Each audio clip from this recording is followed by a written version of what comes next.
tao kwento ng kwento sa harapan mo ng mga kasiraan ng ibang tao, asahan mo ganun din gagawin niya pagtalikod mo.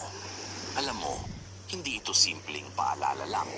Isa itong babala na dapat nating seryosohin. Kung ang isang tao ay kayang magsalita ng masama tungkol sa iba sa harapan mo, anong kasiguraduhan na hindi ka rin niya gagawing paksa ng tsismis kapag wala ka na? Unang-una, isipin mo, kung ganito ang ugali niya, ibig sabihin hindi siya marunong magpahalaga ng tiwala.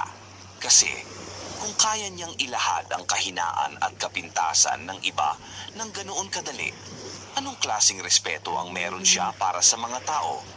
At kung siya mismo ay hindi marunong gumalang, bakit mo siya pagkakatiwalaan?